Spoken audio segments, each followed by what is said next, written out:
चलिए, हमने बोर्ड पे एक सेंटेंस लिखा है कि हम अपने लव्ड वन को जब ट्रीटमेंट के लिए लेके आते हैं, तो मैंने एक सेंटेंस लिखा है कि जब हम आते हैं तो हमें क्या पता लग रहा होता है, एडिक्शन की आदत है कि बीमारी है। मतलब हम किस माइंडसेट में आते हैं यहाँ पे, और जब हम यहाँ पे बैठ के जब उन चीज़ों को, फैक्ट्स के बारे में जानना शुरू करते हैं, तो एक शिफ्ट आता है माइंडसेट में। वो आता है कि ये आदत नहीं, ये बीमारी है। क्योंकि नॉर्मली जब भी कोई फैमिली मेंबर आता है तो उसको घर पे अब तक यही लग रहा होता है हॉस्पिटल आने से पहले कि ये जानबूझ के कर रहा है, ये इसे गंदी आदत लग गई है। ठीक है, इसको हमें कल्पा के मजा आता है। तो ये सारे स्टेटमेंट्स हमारे अंदर रहे हैं। हाँ जी एवरीवन, यही स्टेटमेंट्स रहे हैं। जब हम मतलब एक पेशेंट को, जब अपने लव्ड वन को जब घर पे डील कर रहे होते हैं, तो क्या कभी हमने दूर दूर तक सोचा होता है कि वो इस बीमारी में है? हमें तो यही लग रहा होता है। क्या हम डॉक्टर के पास भी आते हैं तो हमारा फर्स्ट सेंटेंस क्या होता है? मैडम इन्हू पता नहीं कित्थों गंदी आदत लग गई। तो एक चीज क्लियर करेंगे, जिन्हें हम आदत कह रहे हैं वो आदत नहीं, वो बीमारी है। क्योंकि आदतें जब इल्लतों में बदलती हैं तो हम कहते हैं कि वो बीमारी है। क्योंकि आदतों में नंबर 1, आदतों में आपका कंट्रोल होता है। एक बीमारी में आपका कंट्रोल नहीं है। लॉस ऑफ कंट्रोल दिख रहा है? लॉस ऑफ कंट्रोल की उसके नशे की क्वांटिटी बढ़ती जा रही है, छोड़ना चाहता है। ठीक है, वो रोज आपसे कहता है कि मैं छोड़ूंगा, मैं अपने हिसाब से कम कर लूंगा, एक मौका दे दो, आज नहीं, न्यू ईयर पे, लोहड़ी आई, फिर होली आई, सब ऐसे चलता रहता है, पर वो छोड़ नहीं पाता। इसका मतलब कि उसका कंट्रोल उसके ऊपर नहीं रहा। और आदतें हमारे एक रिजल्ट है मेंटल एक्शन का, एक ऑटोनॉमिक, जो एक मतलब ऑटोमेटिक एक रिफ्लेक्स बन जाता है, उसे हम कहते हैं आदतें। बट बीमारी क्या है कि जहां पे हमारी मर्जी नहीं चलती। आदतों में आपके ब्रेन के अंदर चेंजेस नहीं होते। बट जब हम कहते हैं कि हम इस बीमारी में आते हैं, तो इस बीमारी में ब्रेन की केमिस्ट्री बिल्कुल हाईजैक, जहां ऑल्टर हो जाती है। उस ब्रेन की केमिस्ट्री जो ऑल्टर हुई, जो हाईजैक हुई, वो कहाँ पे दिख रही होती है? उसके स्वभाव में। आपने देखा है कि हमें चेंजेस, हमें कहाँ से लगता है कि कुछ गड़बड़ है, वो गड़बड़ हमें कहाँ से दिख रही होती है? पेशेंट के बिहेवियर से। जो उसके स्वभाव में जो चेंजेस आ रहे होते हैं, जो उसका झूठ बोलना है, जो उसका इंग्रेशन है, जो उसका तोड़फोड़ है, घर से हमेशा गायब रहना है, उस स्वभाव से हमें पता लगता है कि कुछ तो गड़बड़ है, क्यों नहीं ये रुक पा रहा। तो आदतों में ब्रेन की केमिस्ट्री को इतना इफेक्ट नहीं होता, बल्कि इस बीमारी में होता। नंबर 3, जब हम कहते हैं आदतें, अच्छी आदतें हमारी लाइफ को कंफर्टेबल करती हैं, ठीक है, हमें ग्रो कराती हैं। बट अगर जब हम इसको बीमारी कह रहे हैं, तो आप देखो कि लाइफ हमारी कंफर्टेबल हुई कि डिस्कम्फर्ट में गई। अगर हम जब कहते कि ये बीमारी घर पे आई, अगर आदत होती तो अच्छी आदतों से तो लाइफ हमारी इजी होती है। बट यहाँ पे तो लाइफ कितनी होगी? Unmanageable, discomfort. तो पहला जो एक मिस्टेकन बिलीफ हम सबके अंदर चल रहा होता है कि ये आदत है, तो पहले तो ये क्लियर करेंगे कि यहाँ पे आदतों के लिए अस्पताल नहीं होते, बीमारी के लिए अस्पताल होता है। और मैं एक हॉस्पिटल में बैठी हूँ, तो इसका इलाज किसका हो रहा है? उसकी बीमारी का। कि एडिक्शन का क्लियर कट मतलब होता है कि एक इंसान किसी शय के ऊपर जब निर्भर हो जाता है, उसका मन, उसका शरीर, दोनों इस चीज के ऊपर निर्भर हो गए, उसकी लाइफ में नेगेटिव कॉन्सिक्वेंसेस, लाइफ में नुकसान हो रहे हैं, बट फिर भी उससे रुका नहीं जा रहा, तब हम कहते हैं कि ये बीमारी बन गई है। जब कोई एक सब्सटेंस आपकी लाइफ में आपने ऐड किया, ठीक है, अल्कोहल ऐड की, जब कोई भी ड्रग ऐड किया, उसने लाइफ की बाकी सारी चीज़ें माइनस कर दी, तब हम कहते हैं कि ये डिजीज है। द वर्ड जो ये इटसेल्फ जो हमने यहाँ पे लिखा है डिजीज, इसका मतलब क्या हुआ कि जब किसी की इजीनेस खत्म हो जाए, तब हम उसको बोलते हैं डिसईज। इसी वर्ड में मीनिंग छुपा हुआ है कि एक जब सब्सटेंस, जब हमने एक नशा अपने अंदर डाला, ठीक है, उससे लाइफ की सारी इजीनेस खत्म हो गई, डिस ईज। सो पहला जो मिस्टेकन बिलीफ जो हम सबके अंदर चलता है कि नशा कर रहा है, ये आदत है, तो पहले इस माइंडसेट को चेंज करेंगे कि फैक्ट ये है कि नशा की बीमारी जो है वो दिमागी बीमारी है।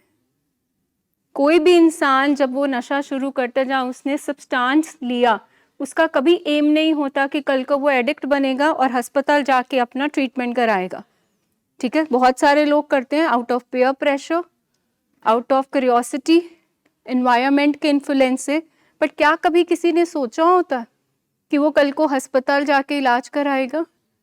डिसीजन हमारा कि हम उस सब्सटेंस को ले रहे हैं, पर शरीर में उसका रिएक्शन कैसे होगा ये मेरे हाथ में नहीं है। तो जब हम इसको बीमारी कह रहे हैं, तो बीमारी किस चीज की? बीमारी दो मेजर ऑर्गन्स को अफेक्ट करती है, पहले मेरा ब्रेन, दूसरा मेरा लिवर। एक चीज और क्लियर करूंगी, नशा करना और नशे की बीमारी दोनों चीजों में फर्क है। बहुत सारे लोग नशा करते हैं पर सबके अंदर बीमारी नहीं बनती। बीमारी तब हम बोलते हैं कि जब किसी की डेली लाइफ इंटरफेयर होनी शुरू हो जाती है, उसकी डेली लाइफ की फंक्शनिंग नीचे डाउनवर्ड स्पाइरल में आ रही है, तब हम कहते हैं कि ये बीमारी बन चुकी है। जब इंसान अपने नुकसान देखता जा रहा है, किसी चीज के फायदे कम होते जा रहे हैं और नुकसान ज्यादा होते जा रहे हैं, बट फिर भी वो इंसान उसी चीज को करी जा रहा है, वही रेपिटेटिव उसका वो जो बिहेवियर है, इसको तब इस सर्किट को हम कहते हैं कि अब ये उसके अंदर बीमारी बन गई है। अब आप बताइए कि आदतों में, ठीक है, कंट्रोल तो है, पर यहाँ पे जब आपने अपने लव्ड वन को देखा, क्या आप देख पा रहे हैं कि उसकी मर्जी उसके ऊपर चल रही है?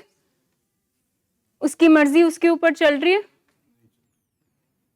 सोने से लेके, उठने से लेके, खाना खाने से लेके, काम पे जाने से पहले, रिश्तों में बैठने से पहले, क्या उसकी मर्जी उसके ऊपर चल रही है? मतलब कौन चला रहा है उसको, उसकी लाइफ में? उसका सेंटर क्या बन चुका है? उसका नशा। नशे के हिसाब से सब कुछ उसकी लाइफ चल रही है। नशे ने कहा उठो तो वो उठा, नशे ने कहा खाना खाना है तो खाओ, नशे ने उसको पावर दी तो वो काम पे जाएगा, नहीं तो वो भी नहीं। तो जब आपकी लाइफ में डिस्कम्फर्ट, जब आपकी लाइफ में नुकसान ज्यादा, नेगेटिव कॉन्सिक्वेंसेस ज्यादा, फायदे कम, और आप उस चीज के ऊपर डिपेंड हो गए हो, तब हम कहते हैं कि ये बीमारी बन चुकी है। तो यहाँ पे आदत का इलाज नहीं हो रहा, जहाँ यहाँ पे किसका इलाज हो रहा है? बीमारी का। और बीमारी में भी किस चीज का इलाज हो रहा है? उसके थॉट, मूड और उसके बिहेवियर का। क्योंकि ये तीनों चीजें, उसकी सोच, उसका मूड और उसका स्वभाव, तीनों चीजें इस टाइम पे ठीक नहीं है।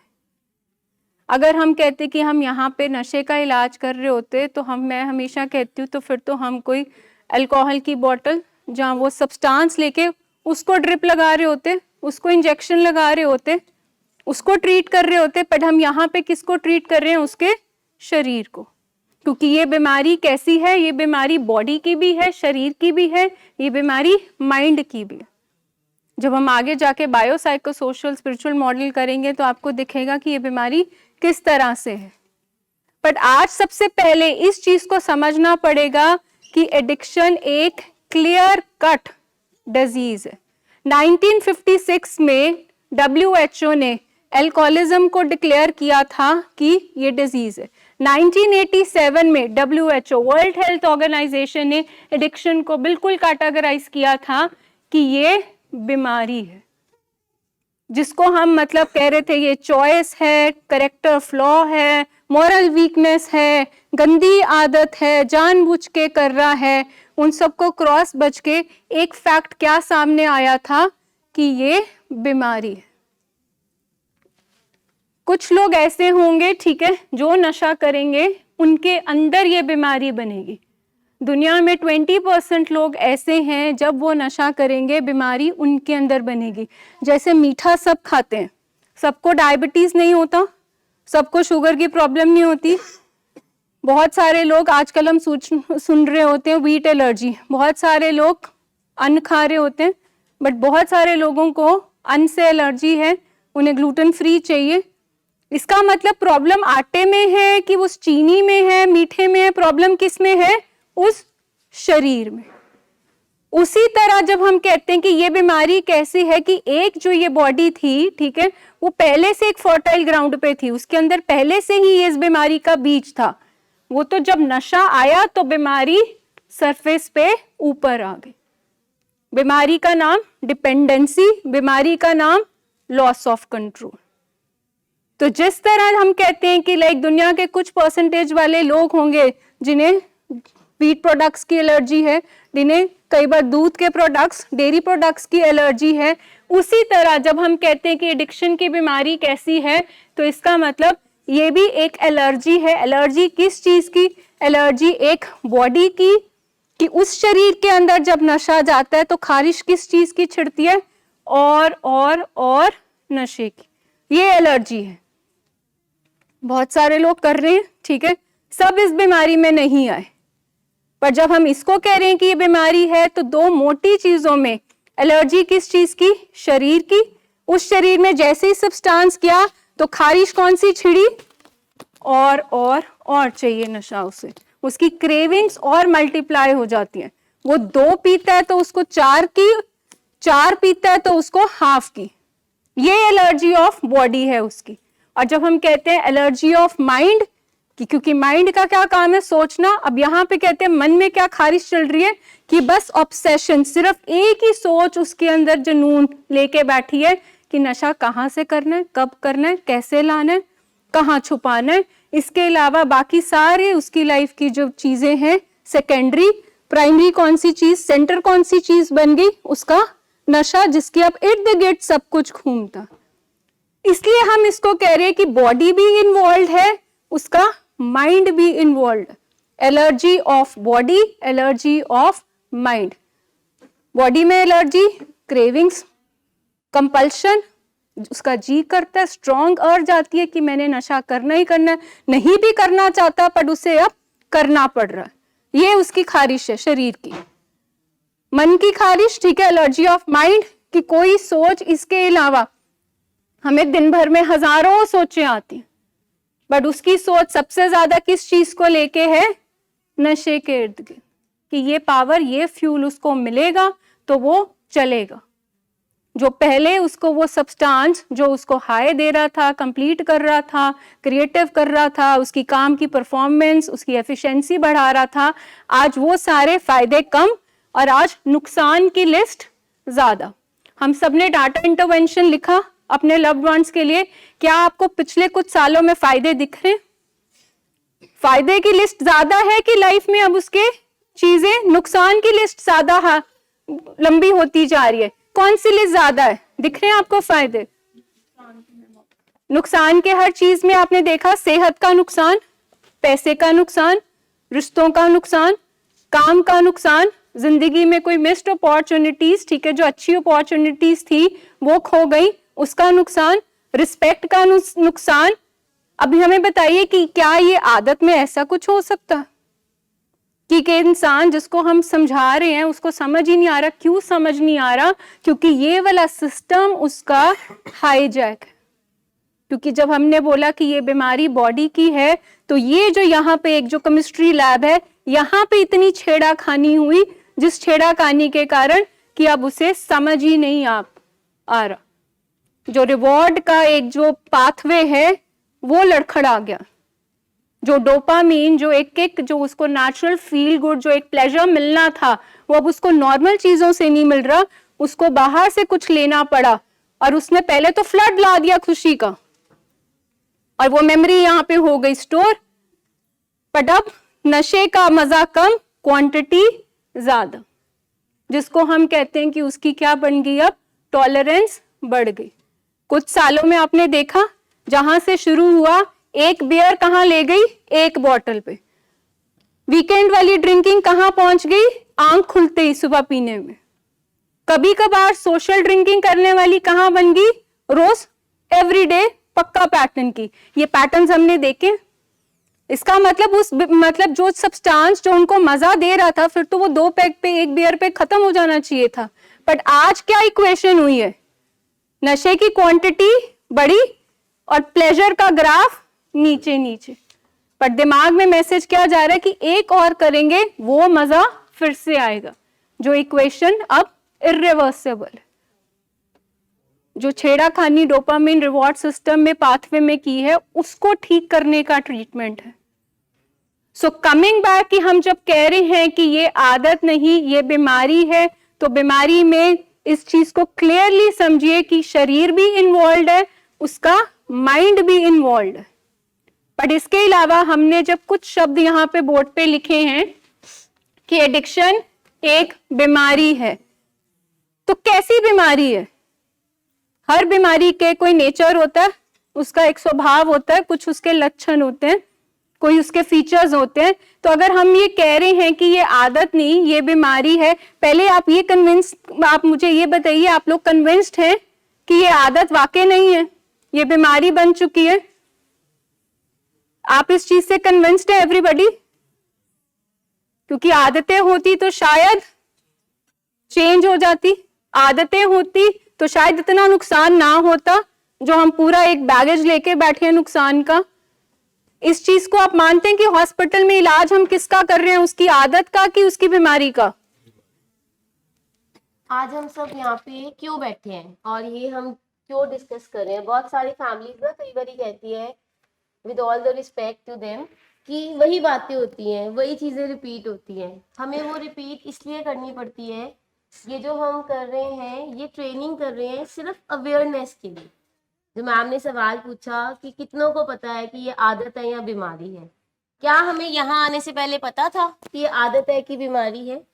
हम जब यहाँ आए, यहाँ हमने बैठना शुरू किया, एक नॉलेज गेन शुरू करी, उसके बाद हमें पता लगा कि ये आदत नहीं है, ये बीमारी है। और ये सारी डिस्कशन इसलिए होती है कि देखो, आप फैमिलीज हो, आपने बहुत साल पेशेंट के साथ गुजारा है, आपने बहुत पेन सही है, आपने बहुत ट्रॉमास देखे हैं, लेकिन कई बार ये जो उनकी बीमारी है वो इतनी ऊपर हो जाती है कि हमें अपनी पेन भी भूल जाती है। फिर हमें भी लगता है कि वो नीड ऑफ ट्रीटमेंट नहीं है।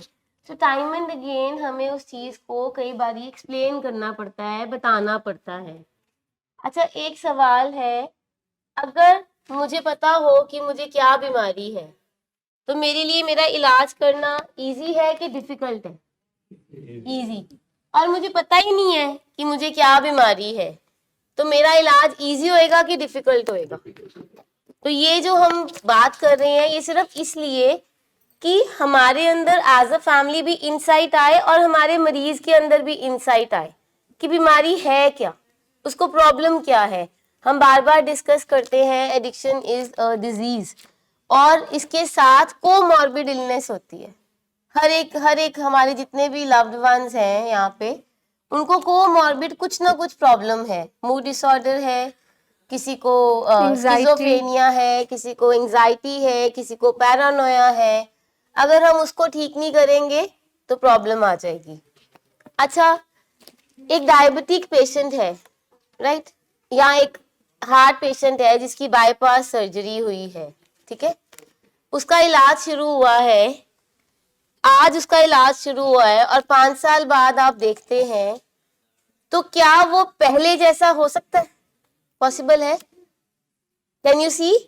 किसी को डायबिटीज हो गई है तो 5 साल में उसका वेट लॉस हो गया, उसको फिजिकल सिम्टम्स आने शुरू हो गए, क्या कोई डॉक्टर उसको पहले जैसा बना सकता है? हार्ट पेशेंट है, उसकी बाईपास सर्जरी हो गई है, अब वो उतना चल नहीं सकता, उतना वेट नहीं उठा सकता, क्या वो पहले जैसा बन सकता है? लेकिन एडिक्शन की बीमारी में जो इसके साइन एंड सिम्टम्स आए हैं, हम कहते हैं कि वो पहले जैसा बन सकता है, लेकिन पहले से भी बेहतर बन सकता है। होता है ऐसे कभी? उसकी पर्सनालिटी जो है, उसके करेक्टर डिफेक्ट्स पे जब हम काम करते हैं एडिक्शन के अलावा, देखो एडिक्शन में पेशेंट ने बहुत सारा बिहेवियर शो किया होता है, गुस्सा, बेचैनी, रेस्टलेसनेस, तोड़ फोड़, तोड़-फोड़, घर में हर वक्त एक अशांति का माहौल होता है और डर बना रहता है। फेयर ड्रिवन बोलते हैं हम, हमारी फैमिलीज हमेशा फेयर ड्रिवन होती हैं। तो जब इलाज होता है, इलाज के बाद हम देखते हैं कि वो पेशेंट चेंज हो गया, उसने रिगार्ड एंड रिस्पेक्ट करनी शो कर दी है, उसका बिहेवियर बेटर हो गया है। लेकिन ये तब होएगा जब आप साथ देंगे। ये कोई ऐसा जादू नहीं है कि बस कुछ देर के लिए दवाई खाई और पेशेंट बिल्कुल कहते हैं कि नवा नकोर हमारे सामने आ गया है। हमें भी थोड़ी सी पेशेंस रखनी पड़ती है। और हर एक पेशेंट, मैं बता दूं, हर एक हमारा लव्ड वन, हर एक इंडिविजुअल डिफरेंट है, उसकी कैपेसिटी डिफरेंट है, उसकी प्रॉब्लम डिफरेंट है। अगर हम बीइंग फैमिलीज थक जाएंगे, हार जाएंगे, होपलेस हो जाएंगे, तो फिर शायद हमें अपने लव्ड वन का ट्रीटमेंट करना थोड़ा सा डिफिकल्ट हो जाएगा। हम आपके साथ हैं एज अ टीम, हम आपको हर चीज का सोल्यूशन देते हैं, बताते हैं। हमारी प्रॉब्लम तब आएगी जब दवाइयाँ टाइम से पहले बंद हो जाएंगी। हमारी प्रॉब्लम तब आएगी दोबारा, वो बिहेवियर तब आएंगे दोबारा जब हमारा connection with the team, with the recovery team and with therapist खत्म हो जाएगा।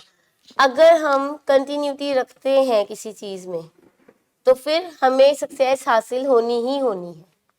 तो बहुत सारी फैमिलीज होती हैं जो थक जाती हैं, वो हार जाती हैं, हम उनके साथ हैं। आपने सिर्फ हमें अप्रोच करना है। और मैं रिक्वेस्ट करूंगी, कोई भी एक फैमिली मेंबर जिनका पेशेंट अभी अभी ट्रीटमेंट में है, अभी बहुत ज़्यादा टाइम भी नहीं हुआ, वो सिर्फ एक बार ये बताए कि उनको क्या चेंज दिखा, फिर हम आगे शुरू करेंगे। और मैं हमेशा कहती हूँ, चेंजेस जो होती है ना, वो माइक्रो चेंजेस होते हैं, माइक्रो चेंजेस। कोई भी ऐसी फैमिली मेंबर जो मुझे ये बता सके और बाकी जो नए आए हैं उनको थोड़ी होप दे कि क्या माइक्रो चेंजेस दिखी। जी मैडम, मेरे हस्बैंड अभी गए हैं जी। फॉलो, अब आप इस समय फॉलो अप पे आए हैं। राइट, चेंज तो काफी है। बिल्कुल। आप बताएंगे छोटा छोटा चेंज जो आपने ऑब्जर्व किया है? जैसे पहले गुस्सा करते थे, अब बिल्कुल गुस्सा नहीं। पहले बात नहीं करते थे, अब थोड़ी सी पूछते हैं, तुमने खाना खाया, बेटा क्या कर रहा है।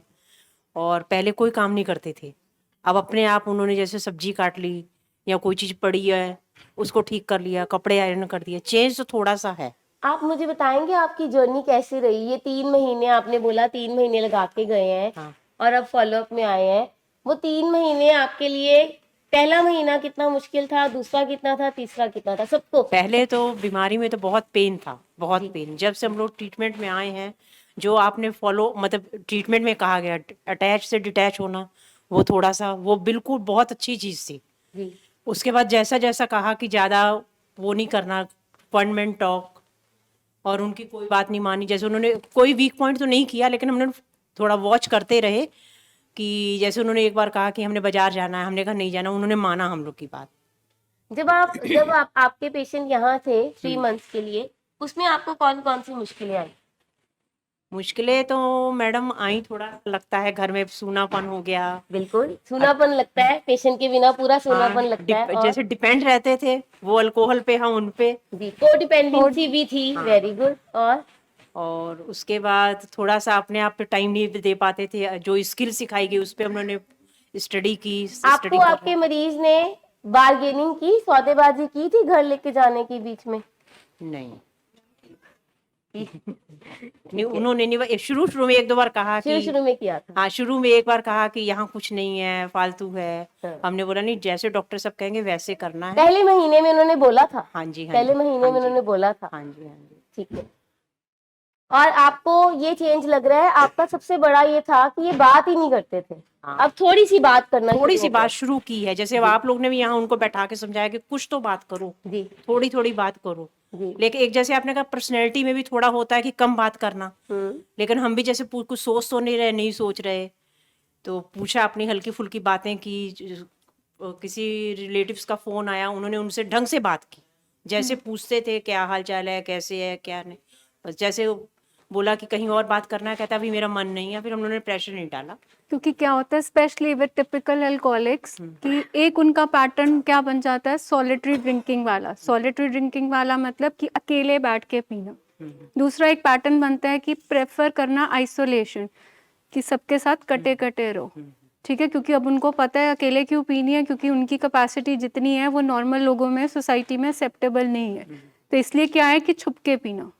आप देखोगे कि जब भी वो कहाँ पी रहे होंगे, अकेले गाड़ी में बैठ के, अपने बाथरूम में बैठ के, काम आने से पहले, ठीक है, अकेले गाड़ी में जैसे बैठ के, जहाँ अपने कमरे में बैठ के बंदा अपनी ड्रिंक लेता है, बाहर की दुनिया से बिल्कुल कट ऑफ, तो ही वो बढ़ पाते।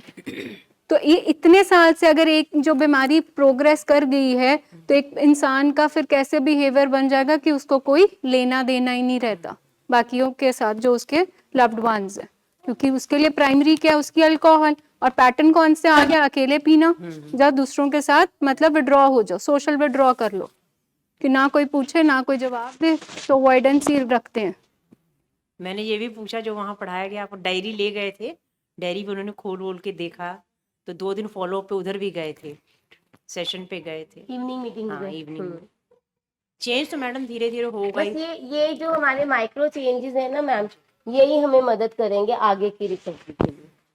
बाकी जो स्किल पे मैडम, स्किल पे हमेशा काम करना पड़ेगा बिल्कुल डेली। मतलब उस चीज को जैसे एक दिमाग में बैठा लो, जो पहले हैबिट थी गलत, उसको हटाओ, नई करो। अगर मैं ये कहूँ कि मुझे सब कुछ आता है, मैंने सब कुछ सीख लिया है, तो मैं भी गलत हूँ। ये एवर लर्निंग प्रोसेस है, हमें रोज रोज रोज रोज कुछ नया सीखना पड़ेगा, तभी हम ग्रो करेंगे। जी थैंक यू। आप कुछ बता रहे थे मैम, कुछ चेंजेस। जी मैम मैंने न्यू फैमिलीज लिए दोबारा रिपीट कर रही हूँ, लास्ट टाइम मैंने बोली थी ये बात जी कि सबसे बड़ी चेंज जो ये थी कि मेरा पेशेंट मेरे साथ आंखों में आंखें मिला के बात करता है। पहले नहीं करते थे, आंखें चुराते थे, और ये मेरे लिए बिगेस्ट चेंज है कि आई थिंक वो इतने कॉन्फिडेंट हो गए हैं कि यहाँ भी झूठ नहीं बोलते, स्टीलिंग नहीं करते। आगे एक्सक्यूजेस देते थे मुझे, मैं छोड़ दूंगा, मेरे साथ बार्गेनिंग भी की उन्होंने कि मुझे ले जा, तू जो कहेगी मैं वो करूँगा हम यहाँ चले जाएंगे, वहाँ चले जाएंगे। बट मैंने नहीं, मैंने अपना माइंड प्रिपेयर कर लिया था कि नहीं, अब नहीं। मैंने 20 साल लंबे इतना जर्नी हमारी रही है कि सब कुछ खा पी लिया अभी, अब बस स्टॉप। ये जो मैंने फेयर ड्रिवन की बात की है कि फैमिलीज के मन में डर होता है, तो आपके मन में क्या डर थे? मैम डर तो होता ही है। अभी जैसे मेरा पेशेंट जाने वाला घर, मुझे डर है अभी कि फिर से वो रिलैप्स ना होके आए। बट मैं कॉन्फिडेंट भी हूँ काफ़ी, क्योंकि मेरे साथ मुझे पूरी टीम सपोर्ट कर रही है। तो मुझे जहाँ भी लगेगा ना मुझे कि हाँ मैं कमज़ोर पड़ रही हूँ, तो आई विल अप्रोच यू। ये जो डर है इसको हम साइड पे रखेंगे। यस। अगर हम डर से चलेंगे तो फिर हमारी जो होएगी ना कम्युनिकेशन, वो थोड़ी सी गड़बड़ा जाएगी। तो हमने डर को साइड पे रखना और ट्रीटमेंट में रहना है बस। ये कि आपका मैंने ये कि- अपने जो है फियर उनके सामने शो नहीं करना है, उसको साइड पे रखना जी। है। कुछ भी होगा तो मैंने कॉल कर आपको जहाँ लगता है कि मुझे आंसर नहीं आ रहा या मुझे समझ नहीं आ रही, आपने अपनी टीम को अप्रोच करनी है, ठीक है ना? Thank you. चलिए वापस उसी एक क्वेश्चन पे आते हैं कि अगर हम कह रहे हैं कि ये बीमारी है, तो अगर आप यहाँ पे इलाज के लिए नहीं पहुँचते, जहाँ आप इस बीमारी का ट्रीटमेंट नहीं करवाते, तो क्या होता? तो क्या होता? हाँ जी, बीमारी बढ़ती, लाइफ थ्रेटनिंग। Life threatening. हाँ जी, अगर आप इलाज के लिए नहीं आते तो सर क्या होता? मैडम जैसे यहाँ पर लिखा है, it's a fatal disease if untreated. तो उसमें कुछ भी हो सकता है, मैं भी मर सकता हूँ, नवीन भी मर सकता था, किसी को कोई और भी कोई मर सकता था, इसके ऊपर केस पड़ सकता था, कुछ भी मतलब ऐसा कुछ ऐसा हो सकता था जो अनप्लेजेंट असहनीय था। तो इस ट्रीटमेंट में आने के बाद उन चीजों के ऊपर सारा चेक लगा, ही इज अंडर ट्रीटमेंट और there is a lot of improvement. So agree करते हैं कि अगर हम ट्रीटमेंट पे, अगर हम ट्रीटमेंट में उसको ना लेके आते तो उसकी जान या किसी घर वाले की जान स्टेक पे, या तो जहाँ हम वो अस्पताल में बैठे होते या किसी कोर्ट कचहरी में बैठे होते, बस ये ठीक है, कुछ होता है। या एक किसी दूसरे आईसीयू हॉस्पिटल में होते। या घर में सेपरेशन हुई होती, हाँ अलग अलग हुए होते, बंटवारे हुए होते, यही सब कुछ होता।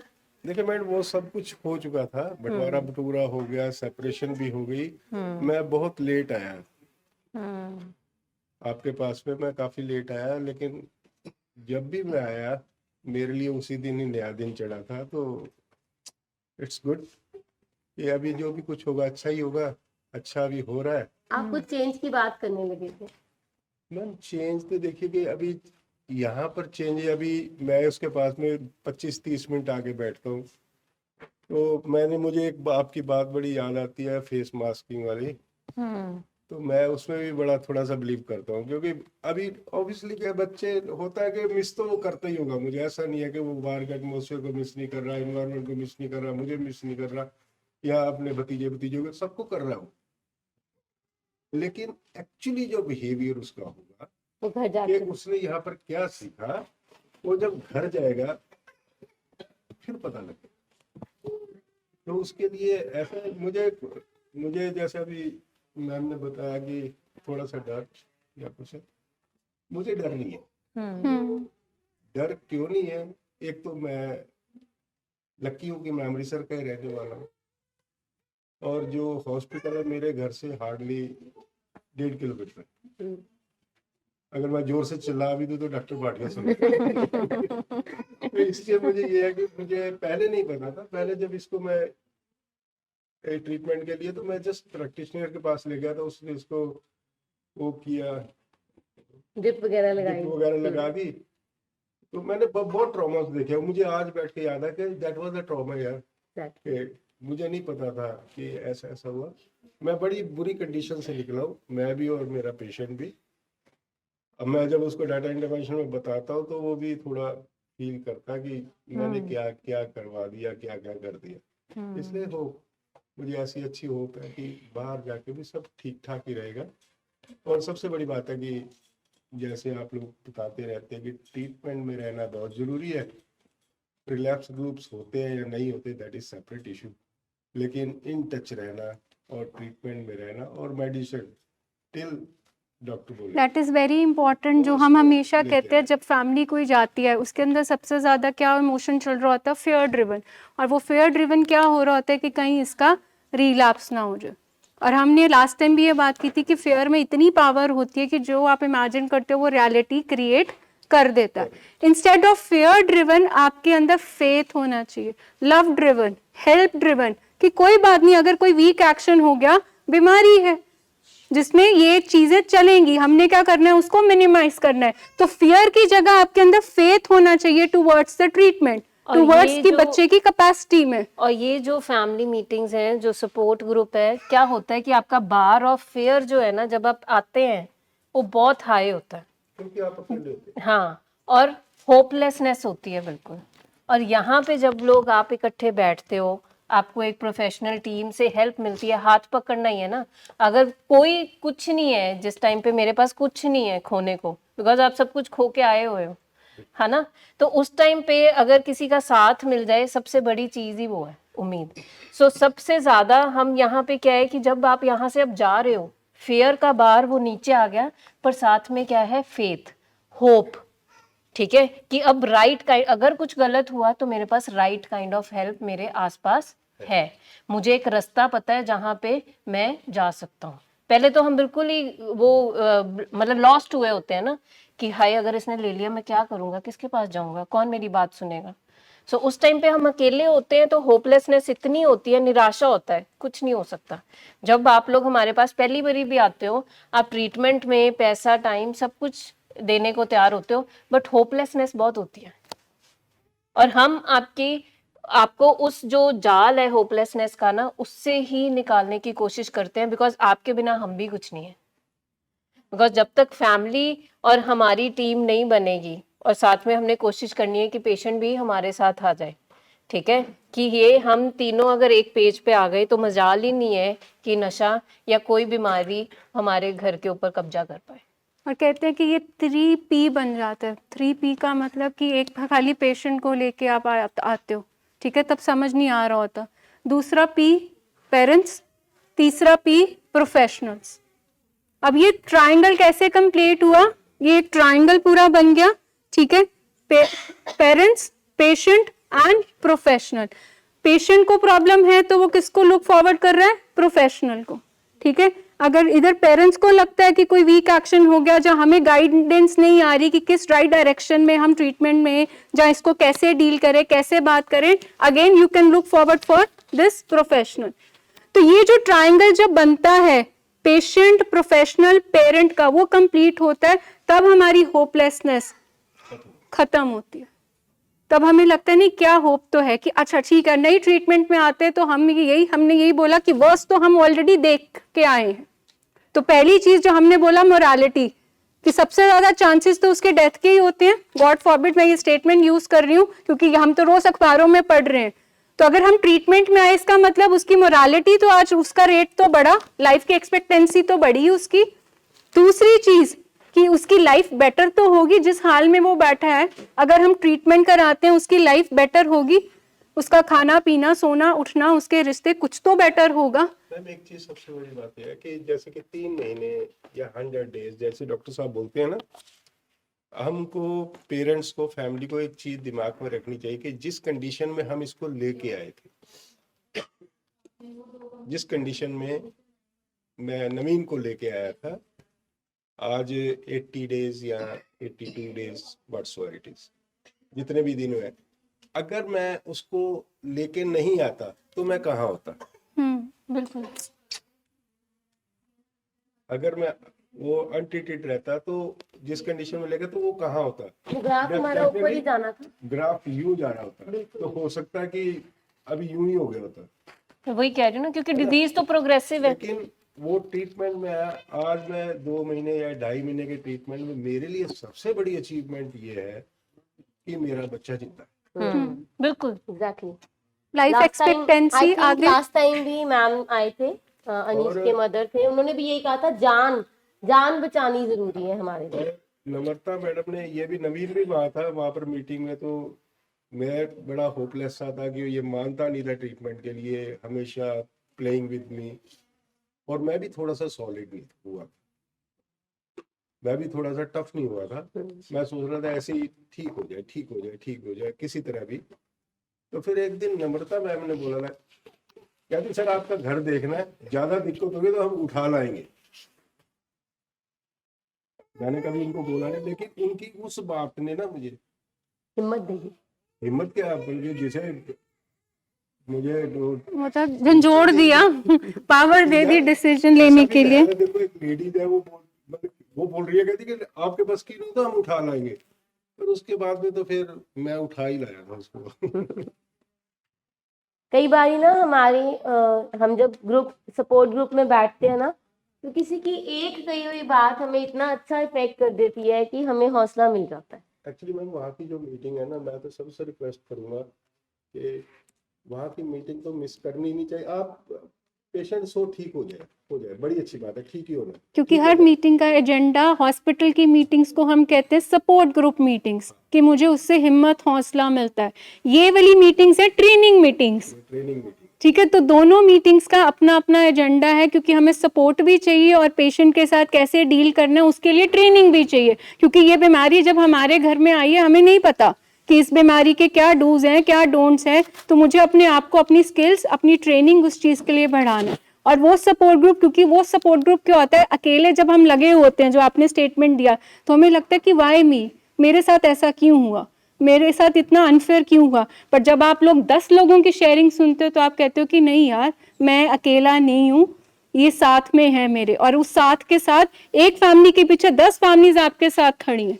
अब एक साथ में एक टीम भी साथ में जुड़ गई। तो जहां पे हम बिल्कुल अकेले थे, अब हमारे पास एक परिवार पूरा इकट्ठा हो गया, जो हमें हिम्मत, हौसला, सही कदम, सही डायरेक्शन में चलने के लिए राह दिखा रहा है। और डॉक्टर साहब हमेशा कहते हैं, आपका बच्चा अगर 100 दिन के लिए यहाँ हमीटेज में है, तो अगर आप किसी तरह से भी टाइम निकाल के वो 100 दिन इवनिंग मीटिंग्स अटेंड कर लें, तो आपको भी बीमारी के बारे में बहुत पता लगेगा। एंड आई थिंक सबको ऑनलाइन जाती है, जो लोग अमृतसर में नहीं है, बाहर से आते हैं, उनको रोज़ ऑनलाइन लिंक मैं भेजती हूँ। तो रिक्वेस्ट यही है कि अगर हम थोड़ा सा टाइम निकाल के वो सुन लें। कई बारी ना, अभी मैंने थोड़ी देर पहले ये बात की है, कई बारी सैचुरेशन आ जाती है। कई बारी हमें ये आता है मुझे सब कुछ पता लग गया है, अब मुझे सब कुछ आ गया है। तो जिस दिन हमें ये लगेगा ना कि मुझे सब कुछ पता लग गया, मुझे सब कुछ आ गया है, उस दिन हमारा फुल स्टॉप लग जाएगा, हमारी ग्रोथ नहीं होएगी। मेरे को नहीं लगता कि मुझे सब कुछ आ गया, मेरे को लगता है मेरे को रोज सीखने को मिलता है। मुझे लगता है कि मैं औरों से सीखती हूँ, जूनियर से भी सीखती हूँ। तो जिस दिन आप ये समझेंगे, हमारी वो जो है ना लर्न करने की चाह, नॉलेज लेने की चाह, वो हमारे पेशेंट को ट्रीट कर रही है, वो बहुत इंपॉर्टेंट है। जितनी अवेयरनेस होएगी आपको बीमारी के बारे में, जितनी आपको नॉलेज इकट्ठी होएगी बीमारी के बारे में, और जो हम यहाँ पे बात करते हैं वो एक्चुअली साइंटिफिक बात करते हैं हम। जो आपका लव्ड वन रोज गुजर रहा होता है जिस प्रोसेस से, जिस इमोशन से, जिस बिहेवियर से, हम वही बात करते हैं। हम जो कहते हैं ना कि मरीज जादूगर होता है, तो वो उसमें तो जादू होता है आपको जादू दिखाने का, ऐसे नहीं ऐसे, ऐसे नहीं ऐसे। तो वो हम उसके जादू को समझ लेते हैं, ये ठीक ही कह रहा है, कोई बात नहीं। और कई बारी हम बीच में ट्रीटमेंट छोड़ देते हैं, या हम बाद में ट्रीटमेंट छोड़ देते हैं। जैसे ही हमें लगता है कि थोड़ी सी इम्प्रूवमेंट आ गई है, हमें लगता है सब कुछ ठीक हो गया है, अब कोई बात नहीं। प्रॉब्लम तभी आती है जब कनेक्शन टूटता है, जब फॉलोअप मिस होते हैं। फॉलोअप का अपना एक रोल है, क्योंकि फॉलोअप में जो रेजिडुअल फीचर्स रह गए हैं, जो चीज़ें रह गई हैं जिन पे काम नहीं हुआ अभी, क्योंकि बीमारी है ना, बीमारी जड़ से तो गई नहीं है। बीमारी ये है कि हमें पता लग गया क्या है, हमने इसको मैनेज करना है, और मैनेज करके हम एक ब्यूटीफुल जर्नी की तरफ जा रहे हैं। एक वो वाला हमारा मरीज जिसका बिहेवियर ऐसा था, गुस्सा, बेचैनी, कालापन, तोड़फोड़, वो अब चेंज हो गया, घर में शांति आ गई है।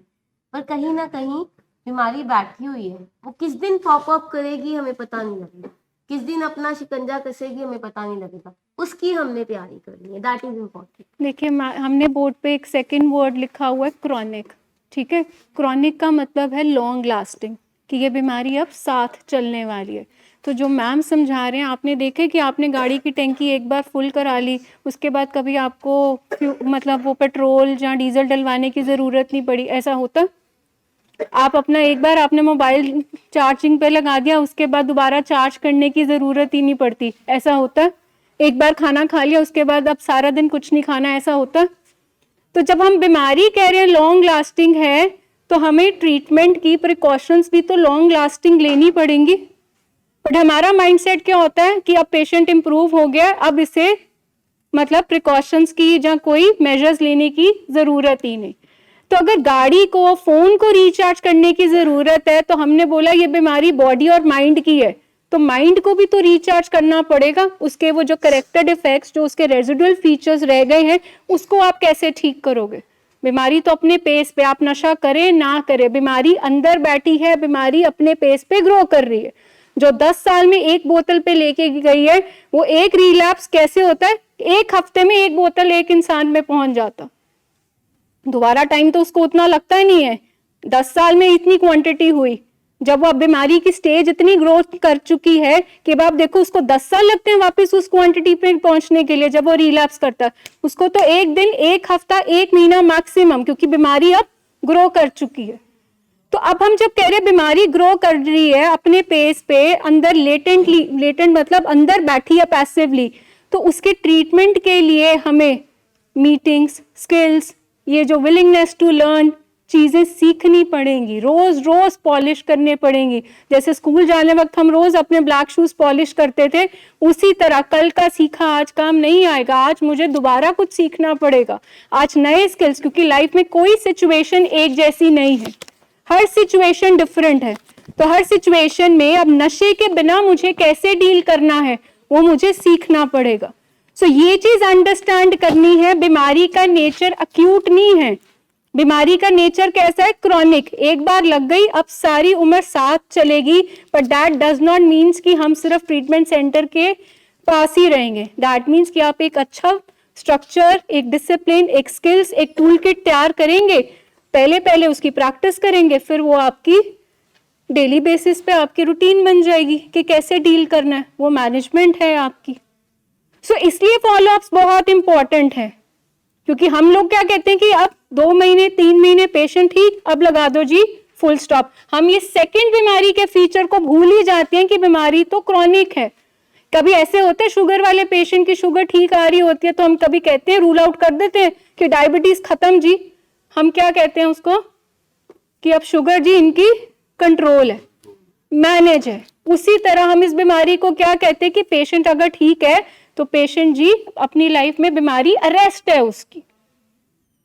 कभी हम यहाँ पे एज अ लाइक फैक्ट्स कभी इस चीज को ये मत सोचिए कि ये बीमारी जड़ से खत्म हो जाएगी। ये दूसरा सबसे बड़ा मिस्टेकन बिलीफ है कि ट्रीटमेंट में आए, हमने ट्रीटमेंट कराया, कोई ऐसा मिरेकल होगा कि अंदर से उसकी बीमारी खत्म होगी। ये बीमारी जो पहला शब्द लिखा है, बीमारी में क्या शब्द लिखा है? प्राइमरी, जीन्स में बैठी है।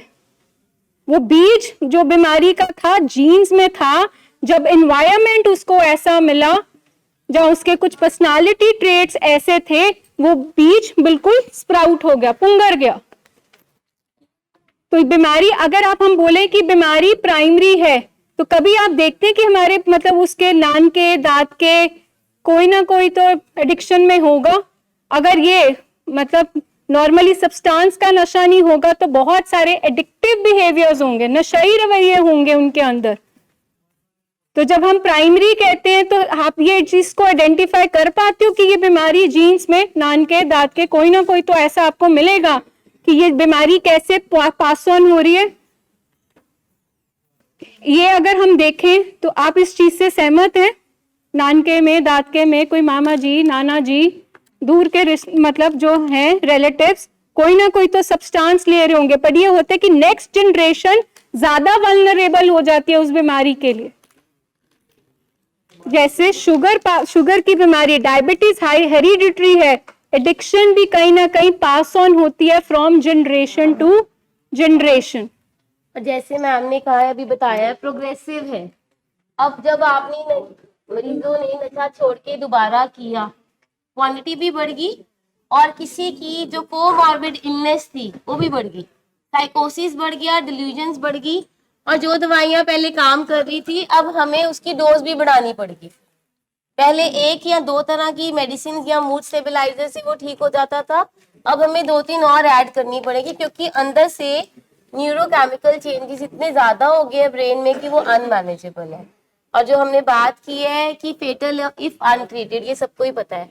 अच्छा, अब एक सवाल है, किसी को कोई खाने वाली चीज से एलर्जी है, किसी खाने वाली चीज से एलर्जी है, फॉर एग्जाम्पल कोई मशरूम खाता है उससे एलर्जी हो जाती है, और वो ऐसा है कि वो मैम हाथ खड़ा कर रहे हैं कि उनको होती है, ऐसा है कि अगर वो दोबारा मशरूम खाएंगे और उसको एलर्जी नहीं होगी, ऐसा पॉसिबल ही नहीं है। तो ऐसी ही हमारी एडिक्शन है। ये नहीं है कि आपका इलाज हो गया एक बार 3 महीने 6 महीने का तो आप दोबारा कभी कभी कर सकते हैं, जब भी करेंगे उसने अंदर तूफान मचाना ही मचाना है। जी सर। अच्छा ठीक है, तो हम ये समझे कि आई थिंक आज का हमारा क्लियर है, क्योंकि नई फैमिलीज भी आई थी, उसमें हमने एक्सप्लेन किया है कि बीमारी है क्या और इसको हमने समझना है और अच्छे से हमने ट्रीट कराना है। किसी का कोई सवाल जी? इतनी बातों में कुछ भी, किसी का कोई सवाल?